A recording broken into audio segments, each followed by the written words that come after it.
Pronto, pessoal, vamos estar dando continuidade à nossa aula. Agora peguei aqui uma placa condensadora da LG. Essas placas aqui está aparecendo muito para concertos.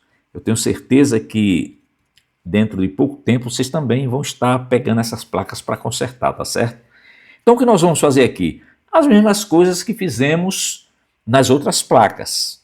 Tudo isso para vocês irem se familiarizando com os circuitos que compõem as placas dos ar-condicionados invertes. Você vai ver que os circuitos que compõem essa placa são os mesmos circuitos que compõem as placas que você já estudou, a placa da Samsung, a placa da Fujitsu, tá certo? O que muda, às vezes, é a posição do circuito na placa, devido ao layout da placa. Essa placa aqui é uma placa quadradinha, mas tem outras placas que é mais comprida, tá? Muitas vezes a fonte baixa está aqui, outras vezes está na lateral, mas você identifica ela através do transformador chopper, né? Capacitor da tensão de DC-link, está aqui, debaixo aqui do dissipador de calor. Às vezes nós temos a ponte retificadora e o IPM, às vezes nós temos o módulo de IGBT e o IPM. Então, as mudanças são poucas, tá? São muito poucas. Então vamos lá. A tensão alternada aqui nesta placa, ela entra aqui, ó. Perceba que nós temos fusível, temos aqui o filtro de linha, certo? E temos aqui, ó, o circuito de pré-carga, idêntico com outras placas, tá? A tensão, ela entra aqui, ó, em um desses terminais, passa no fusível, passa aqui em um lado aqui do varistor, um lado do capacitor Y, passa aqui no indutor, capacitor X, passa aqui no relé e vem direto aqui no PTC, tá? De um lado. Do outro lado do PTC, a tensão vem para um desses terminais aqui.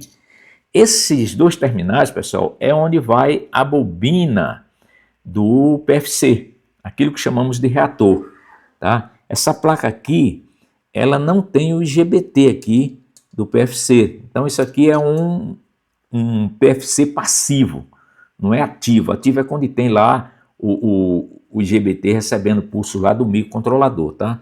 Então a bobina vem direto aqui para a ponte retificadora, para um dos terminais central aqui da ponte retificadora. O outro lado da tensão, ela faz o mesmo caminho, só que ela passa direto aqui, ó, pelo varistor, pelos capacitores X, indutor, capacitor X, né, esse, capacitor Y esse e capacitor X esse, e vem direto para a ponte retificadora. Então essa tensão é retificada aqui pela ponte retificadora e é filtrada por este capacitor, gerando assim a tensão de DC-link, tá vendo? Bem idêntico às outras placas, né? Então a diferença é pouca, que eu falei para vocês. Aqui nós temos a fonte baixa, também que você encontrou nas outras placas. Temos o regulador de 5 volts para alimentar microcontrolador, a parte lógica aqui do circuito, tá certo?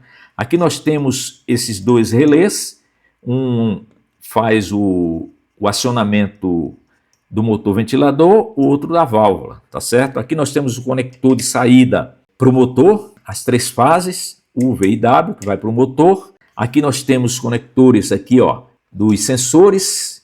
Aqui embaixo nós temos o microcontrolador, o circuito drive, que faz os drives dos LEDs e dos relés, tá certo?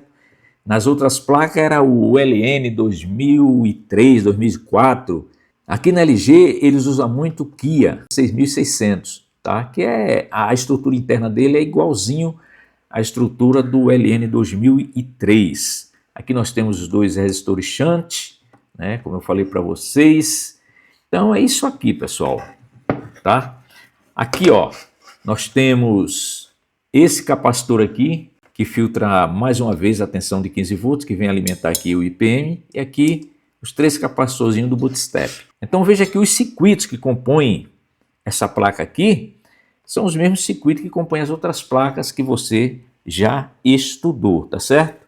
Então é isso aí. Agora nós vamos fazer o seguinte, nós vamos fazer aferições dos principais pontos de tensões aqui nesta placa. Para isso, nós vamos precisar de colocar a bobina aqui nesses dois terminais, né? Se você não tiver a bobina na bancada, o reator, né? Você tem que fechar um jump aqui, fechar um curto aqui. Então vamos colocar um jump aqui, ó.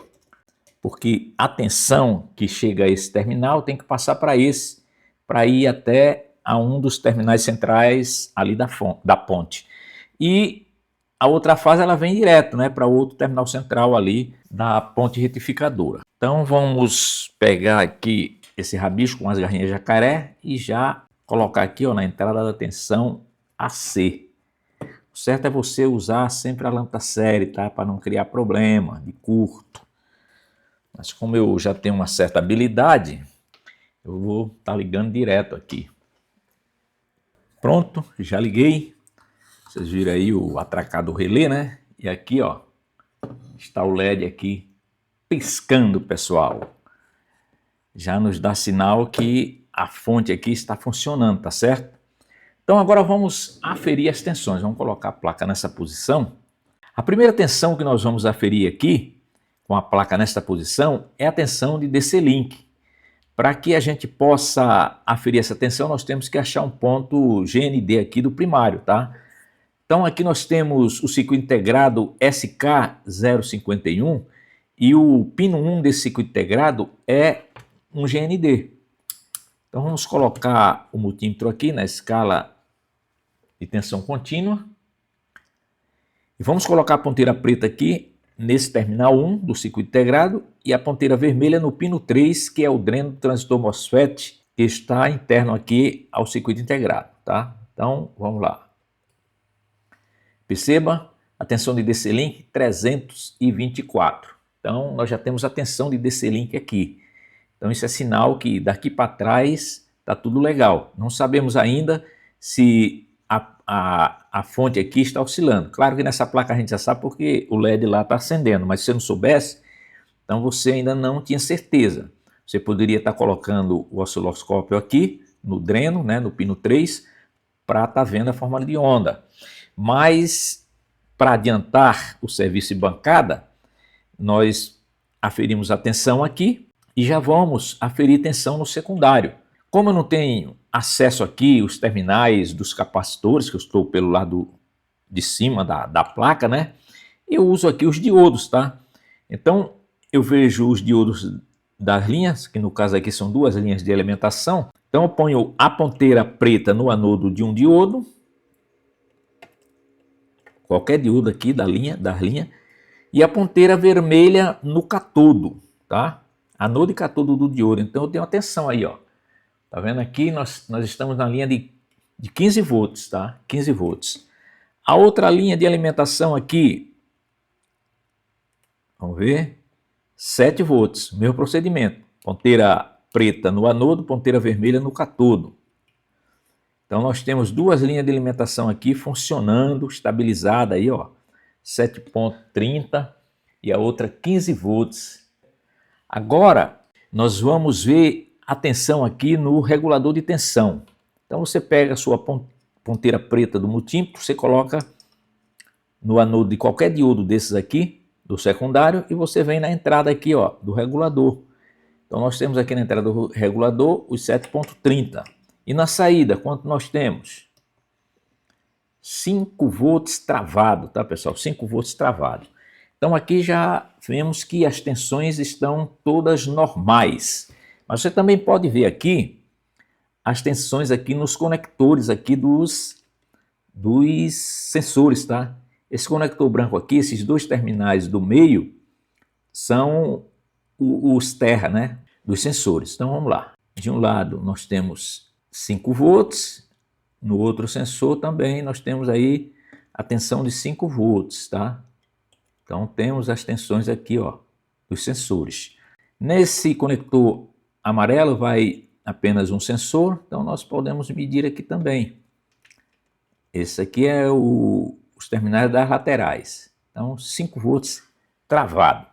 Uma outra aferição que podemos fazer aqui na placa, aqui por cima, é a saída aqui, ó, da comunicação, do sinal de comunicação. Essa placa aqui é um pouco diferente das placas que vimos anteriormente, certo? Nas placas anterior, o primeiro pulso de comunicação vem lá da evaporadora e entra na placa condensadora, né? Nas placas que nós analisamos anteriormente. Nessa daqui é diferente, as placas LG, os primeiros pulsos de comunicação saem da condensadora e vai em direção à evaporadora. Então, aqui na bancada nós já podemos ver se está havendo comunicação. Então nós pegamos uma ponteira do multímetro, que aqui é alternada, coloca o multímetro aqui em alternada, e coloca aqui nessa placa aqui, aí nós colocamos no ACN, certo? E a outra ponteira aqui, ó, na saída da comunicação, tá vendo? Que está havendo comunicação. Está aí, ó. Está havendo comunicação, pessoal. Beleza? Então já vimos que está havendo comunicação. O proprietário dessa plaquinha falou que essa placa não está girando o compressor. Então nós temos algum problema aqui na parte de potência, mas eu já vi que não é curto aqui, né? Por isso que eu liguei a placa. Tá? Aqui atrás nós temos os 3 capacitores do bootstrap e aqui esse capacitor maior, ele filtra novamente a tensão de 15 volts que vai lá para alimentar o IPM, tá? Então nós podemos aferir essas tensões também. Vamos colocar o multímetro aqui, vamos já aferir a tensão aqui no capacitor maior aqui, né? O capacitor de 15 volts. Vamos lá, vamos ver se está entrando os 15 volts no no IPM. Tem que trocar aqui, né? Senão não vai. Colocar a tensão contínua. Então vamos lá. Está aí, ó. Está entrando aí os 15 volts direitinho, paradinho, ó. Tá? Agora os capacitores do bootstrap. O primeiro capacitor, nós temos aqui 1,2. 1,2.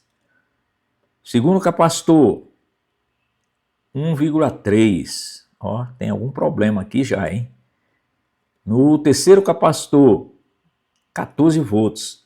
Então nós temos problema aqui no IPM, tá, pessoal? Na parte lógica aqui do IPM estamos com problema. Tá? Por isso que a placa não tá girando aí o compressor. Então está aí, ó. Depois eu vou trocar o IPM aqui para normalizar aqui o funcionamento da placa. Então por aqui, por cima, você já faz todas as ferições de tensão, tá certo? Agora, se você pegar a placa e você tem aqui os 320 volts, por exemplo, 310, 320 volts aqui, e você coloca o osciloscópio aqui e você só vê a tensão, não vê a oscilação, então você está com problema aqui no circuito integrado. Tem que ver as polarizações aqui dele direitinho, tá? Uma outra coisa, colocou o multímetro aqui, você vê essa tensão aqui oscilando, a fonte armando e desarmando, você pode ter problema no primário e pode ter problema também no secundário. Isso aqui eu já ensinei para vocês, né? Em outras aulas, tá? Já ensinei para vocês. Então você vai aferir aí as tensões da fonte, né? E ver o que está acontecendo, tá? Eu ensinei aquela técnica de você ver as linhas de alimentação, né? Se tem alguma com fuga de corrente, alguma coisa. Então aquela técnica que eu ensinei para vocês anteriormente. Uma outra coisa, se você pegar a placa, as tensões aqui estiver todas normais, e de repente a placa fica inoperante, uma hora apresenta um código de erro, outra hora outro código de erro, enfim. Então você pode ter algum problema de software, né? Memória, tá certo? Um componente que dá muito problema nessa placa é esse ressonadorzinho aqui, tá, pessoal? Com essa intermitência, hora liga, hora não liga, hora dá um código de erro, hora dá outro, tá? Então você tem que medir a frequência em cima desse ressonador aqui, ó. Que ele quem mantém a frequência aqui para o bom funcionamento da máquina, tá? Mas, Reinaldo, como é que eu posso medir a frequência ali? Com osciloscópio. Você vai pegar seu osciloscópio, deixa eu ver se dá para a gente fazer aqui. Pegou seu osciloscópio. Você pode configurar o osciloscópio aqui manualmente, se você não quiser fazer aqui no automático, tá? Mas se você está iniciando, se você não tem muita habilidade de manusear aqui o osciloscópio, você faz no automático, tá? Aqui para fazer manualmente você tem que colocar em 100 milivolts, e você tem que colocar em 25 nanosegundos aqui, tá certo? Mas eu vou aferir aqui de uma forma para facilitar a vida de vocês que estão aí aprendendo, né? Até usar o osciloscópio. Então, ó, esse conector aqui, como eu falei, os dois terminais do meio é um GND, né? Então nós já pegamos a garrinha do osciloscópio e já colocamos aqui, certo? Aí você vem aqui no terminal da direita aqui do ressonador. Não sei se vocês estão vendo aí, deixa eu colocar aqui, peraí. Deixa eu arrumar aqui novamente, que o negócio aqui tá meio parando. Agora deu para ver. Tá? Você vem aqui, ó, no terminal da direita aqui do ressonador, tá? Aí você coloca a ponteira aqui, ó, no ressonador. Aí você vem aqui no alto, ó. Vem no alto, aperta o alto. Tá vendo? Ele já captou aqui, ó, a fórmula de onda, tá? Já deu aqui, ó, tensão pico a pico 388 milivolts e 10 MHz. Tá, viu a frequência que a gente viu que era 10 MHz? Então está aqui, ó, 10 MHz.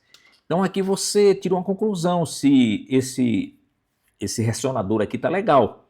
Se ele tiver com problema, se der 7, 8,5, então você já troca ele, porque ele dá muito problema, principalmente em locais úmidos, locais onde tem um pouco de umidade, esse ressonador aqui dá problema demais. Espero que você tenha gostado dessa aula. Qualquer dúvida, entre em contato comigo pelo meu WhatsApp. E aí, meu amigo, você gostou dessa aula? Você deseja mais informações sobre essas aulas práticas que eu estou gravando? Se você deseja mais informações sobre essas aulas, é só você clicar no link que está aqui, ó, na descrição desse vídeo. Clicando nesse link, você vai receber todas as informações sobre essas aulas práticas que eu estou gravando, beleza? Fiquem todos com Deus e até a próxima aula.